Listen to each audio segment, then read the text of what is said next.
हमला हुए, यहाँ तक कि जिन्होंने संविधान लिख कर दिया उन्होंने भी बहुत कुछ झेला, लेकिन एक शब्द कहा, चलते रहो, विश्वास रखो, लड़ोगे सब कुछ होगा।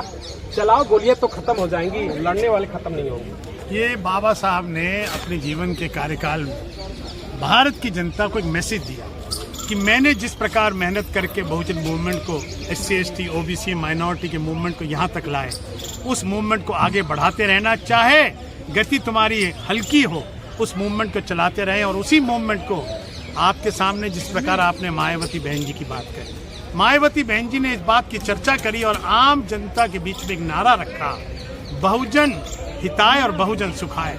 उसके चलते वो 4 बार उत्तर प्रदेश की मुख्यमंत्री बनी। लेकिन जैसे जैसे समय बदला, वो बहुजन हिताय बहुजन सुखाय का नारा सर्वजन हिताय और सर्वजन सुखाय बन गया। तो जो बहुजन की बात थी वो मंदी हो गई। इस कारण मायावती बहन को सत्ता से उतरना पड़ा और मनुवादियों ने उस बात को कैश करके अपनी सत्ता में आ गए।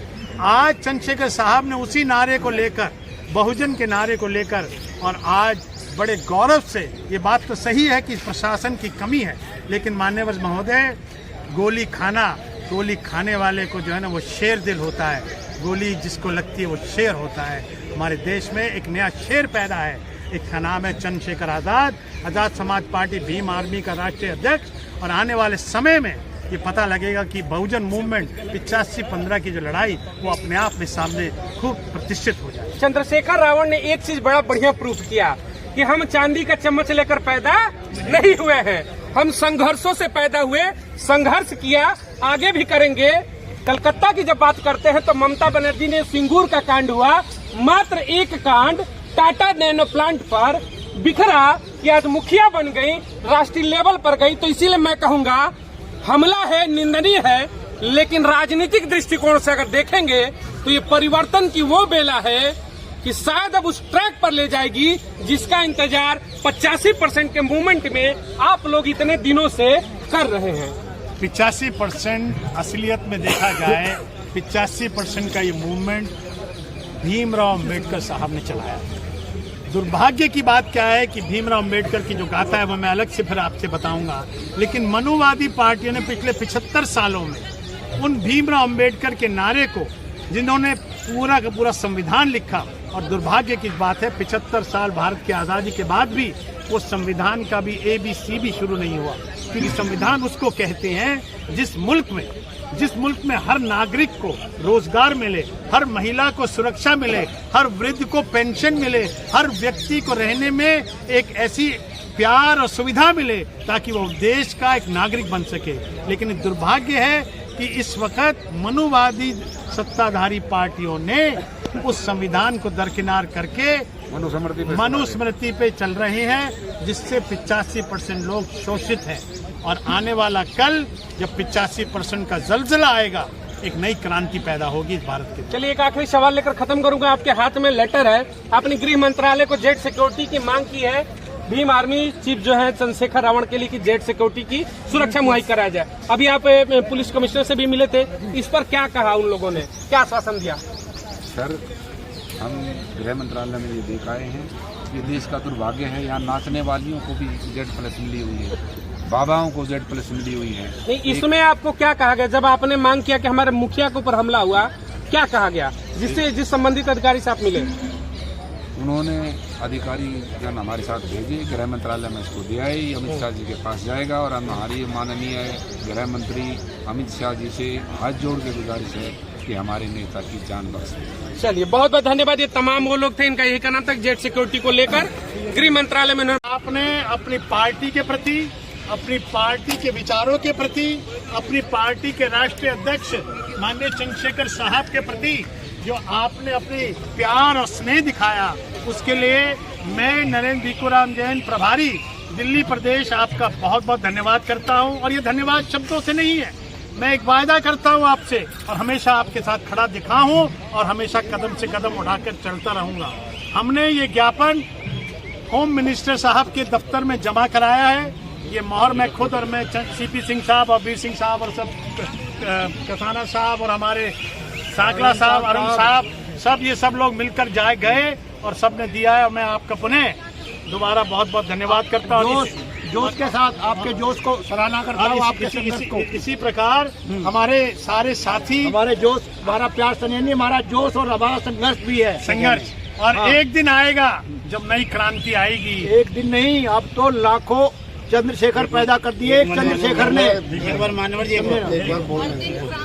सभी सम्मानित साथियों, अभी जैसे हमारे प्रदेश अध्यक्ष महेश पहलवान जी मयूर विहार थाने में अभी एसीपी साहब से बात हुई है, कुछ देर में उनको वहाँ से जो है रिहा कर दिया जाएगा और अगली जो भी रणनीति होगी प्रदेश अध्यक्ष जैसे भी हमें आदेश करेंगे या माननीय प्रभारी जी जैन साहब हमारे बीच में जो आदेश करेंगे, तो अगले संघर्ष के लिए हमें, क्योंकि ये संघर्ष निरंतर करना है, दुख में सुख में हमें लगे रहना है और सभी को तैयार रहना है संघर्ष के लिए। बहुजन समाज हुक्मरान नहीं बन जाता।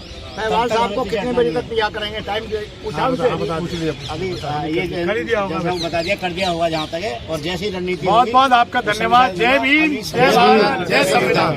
घर की तरफ प्रस्ताव आप लोग अलग हो गया, इधर आ जाओ यार। जय भीम, जय भीम, जय भीम। भीम आर्मी जिंदाबाद, जिंदाबाद, जिंदाबाद। भीम आर्मी जिंदाबाद, जिंदाबाद, जिंदाबाद। मनुवादियों की छाती पर साहू फूले अम्बेडकर, मनुवाद की छाती पर साहू फूले अम्बेडकर, मनुवाद की छाती पर साहू फूले अम्बेडकर। जय जय जय जय जय भीम, जय भीम, जय भीम। भीम आर्मी जिंदाबाद, जिंदाबाद, जिंदाबाद।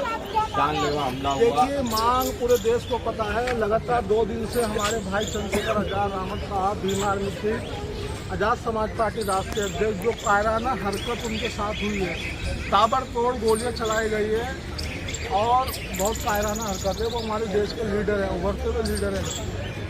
तो इनके मतलब पेट में दर्द हो रहा है कि आज एक बहुजन समाज है, वो लीडर तैयार हो गया है, जो पूरे देश के अंदर बहुजन समाज के लीडरों को तैयार कर रहा है, जो हुक्मरान बनने की बात करता है, जो नेता तैयार करने की बात करता है। क्योंकि इन पार्टियों ने आज तक हमसे सिर्फ वोट लिए, कभी हमारे नेताओं को एक्सेप्ट नहीं किया है।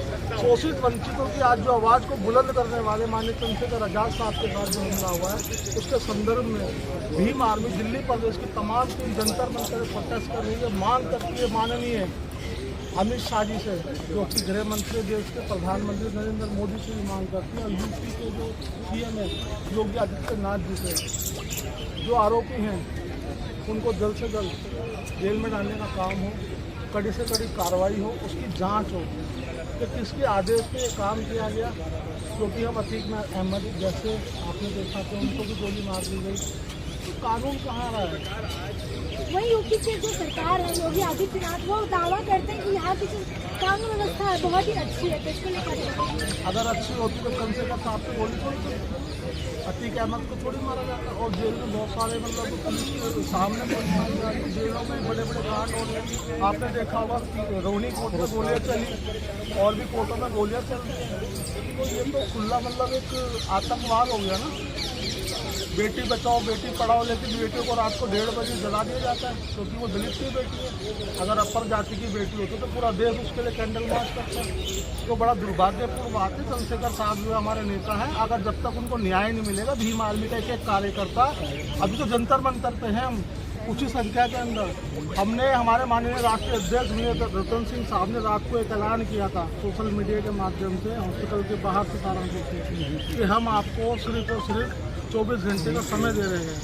वो 24 घंटे पूरे होने में कुछ ही घंटे जा रहे हैं। अगर कुछ घंटों के अंदर न्याय नहीं हुआ तो पूरे देश के अंदर घेराबंदी करने का भीम आर्मी के लोग काम करेंगे। बहुजन समाज पूरा सड़कों पे होगा, तब जाके हम सरकार में बैठे मनमानी ताकतों को उनकी कान में आवाज़ जाएगी, पता लगेगा कि हमारी ताकत क्या है। अभी ये समझ नहीं रहे ताकत क्या है हमारी। वही केंद्रीय सरकार भी दावा कर इसमें अपनों का एक हमारे साथ है। अभी हमारे पहलवान मेहनत आ चुकी है, ताप्ती मलिक जी को पहुँची थी पहलवान हमारी बजरंग भाई जी का, तो हमारे पहलवान बहनों को जो गोल्ड मेडल जीत के लाते हैं, उनको जीतने को तो शाबाशी देते, जब वो न्याय की बात करते हैं तो उनको यहाँ से जो है लाठी से पिटवाया जाता है, उनको अपने पैरों के नीचे जो है बोलना जाता है। तो जातिगत आधार पर न्याय देने की बात करते हैं। जाति तो जाति नहीं है पूरे देश के अंदर। मांग की है सुरक्षा की और इंसाफ की, न्याय की। लेकिन जिन लोगों को हम वोट देते हैं वही आज हमारे को संरक्षक करके हमारी बहनों के साथ रेप करवाया जाता है, मरवाया जाता है हमारे भाइयों को, तो बड़ा शर्मनाक है। और हम सरकार को भी 2024 में उठाने का काम करेंगे पूरी मजबूती। अगर हम बात करें कि 2000